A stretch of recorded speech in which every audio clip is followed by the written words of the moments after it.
ইছাপুরে পেটিয়ে খুন যুবক। আপনাদের জানিয়ে রাখবো আরো একবার, মর্মান্তিক মৃত্যু হলো ইছাপুর রাইফেল ফ্যাক্টরির ভিতরে পার্কে বছর 32-এর এক যুবকের। জানা গিয়েছে, রাইফেল ফ্যাক্টরির ভিতরের পার্কে একটি জন্মদিনে অনুষ্ঠান বাড়িতে গিয়েছিলেন ইছাপুর আনন্দমঠ সি ব্লকের বাসিন্দা কৃষাণু চ্যাটার্জি এবং তার বন্ধুরা। সেখানেই অনুষ্ঠানের স্থলেই পাশে আড্ডা মারছিলেন কৃষাণু ও তার বন্ধুরা। পরিবার সূত্রে খবর, আড্ডা মারার সময় আচমকায় ফ্যাক্টরির দায়িত্বে থাকা নিরাপত্তা রক্ষীরা আচমকায় কৃষাণু ও তার বন্ধুদের মারধর করে। সেখানেই বেধড়ক মারধরের ফলে মৃত্যু হয় কৃষাণুরা। এমনকি বাড়ি দুজন আশঙ্কাজনক অবস্থায় ব্যারাকপুর বিএন বসু মহকুমা হাসপাতালে চিকিৎসাধীন অবস্থায় রয়েছেন। কৃষাণুর পরিবারের তরফ থেকে নোয়াপাড়া থানায় গোটা বিষয় নিয়ে অভিযোগ দায়ের করা হয়েছে। পিটিএম কোনো অন্যায় তো কিছু করেনি, তাই না? এখন তো মানুষ কত অন্যায় করেও ছাড়া পেয়ে যাচ্ছে। আমার ভাই তো কোনো অন্যায় করেনি, এইভাবে মেরে দিল পিটিয়ে। দেখা যায় এইটুকুনি একটা বাচ্চা, বউটা বা অজ্ঞান হয়ে যাচ্ছে, পারছে না সিচুয়েশন সিন কিচ্ছু দেখতে। উনি একটা ছোটখাটো, প্রথমে তো জোম্যাটোতে জব করতো, তারপরে ওটা ছাড়ার পরে একটা ছোটখাটো দোকানে আর কি বসতো।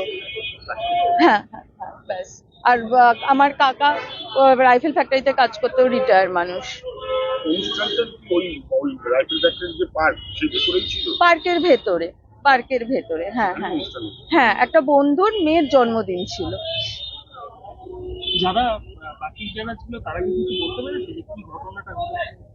কতটা পুলিশের কাছে বলেছে আমরা এখনো কিচ্ছু জানি না। আপনাদের সাথে না, এখনো কোনো কথা হয়নি সেইভাবে, কিচ্ছু জানি না। নামটা কি? কৃষাণু চ্যাটার্জি।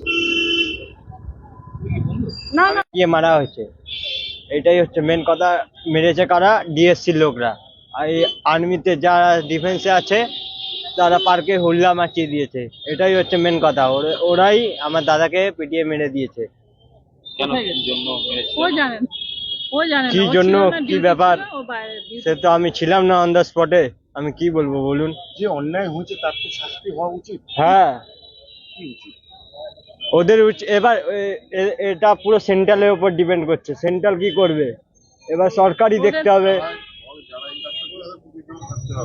যারা এই কাজটা করেছে তাদের প্রতিশোধ শাস্তি হওয়া উচিত। আমার নিজের দাদা, আমার নাম কৃষ্ণেন্দু চ্যাটার্জি। সুস্থ থাকতে কে না চায়, কিন্তু দিনের পর দিন সুস্থ থাকতে চাইলেও যেন সুস্থ থাকা আর হয়ে উঠছে না। কারণ বিভিন্ন জায়গা থেকে সুস্থ হয়ে যাবেন এমন প্রতিশ্রুতি পেলেও মেলেনি কোনো সুরাহা।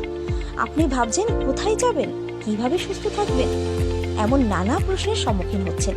কিন্তু ভাবুন তো, এমন কোনো ডাক্তারবাবুর সন্ধান যদি আমরা দিই আপনাকে, যেখানে গেলে আপনি ম্যাজিকের মতো সুস্থ হয়ে যাবেন, কেমন হবে? হ্যাঁ, আপনি ঠিকই শুনেছেন, চিন্তার কোনো কারণ নেই, সেই সন্ধান দেব আমরা আপনাকে।